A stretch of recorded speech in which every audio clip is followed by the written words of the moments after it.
c'est un peu le désaccord que je peux avoir avec, je sais pas, Ouria Boutedja ou même Frédéric Lordon. C'est-à-dire que, bien sûr, il rêve. En fait, il cauchemarde plutôt qu'il rêve d'ailleurs. Hein. Mais, et bien sûr qu'il mobilise des affects. Ça, pas de problème. Ça, on est tout à fait d'accord.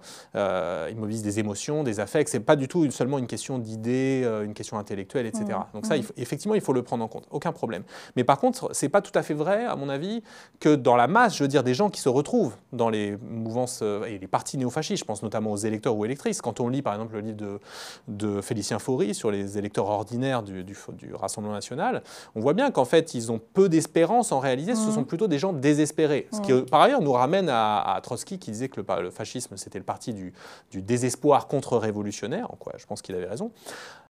Je le dis à chaque fois, l'ordre social, ce n'est pas juste l'ordre de classe, c'est l'ordre validiste, c'est l'ordre de genre, c'est l'ordre racial.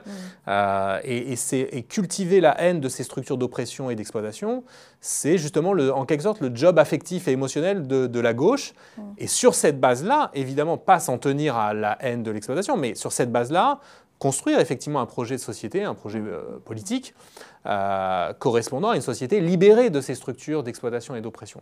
Mais dans le présent, ce sur quoi on peut jouer, et vraiment j'insiste, je me souviens même de la chemise déchirée de ces cadres d'Air France, et je suis désolé, moi, plein de gens autour de moi, et jubilé, et d'une certaine manière, on a envie de jubiler avec eux et avec elles, et pendant les Gilets jaunes, c'est pareil, ils sont en train de flipper sur les Champs-Élysées, enfin ils paniquent un peu, ils se disent qu'est-ce qui va se passer, il y a des gens qui manifestent jamais, qui viennent manifester, qui manifestement ont la haine, et c'est ça le carburant d'une vraie gauche, d'une gauche qui veut vraiment transformer radicalement la société.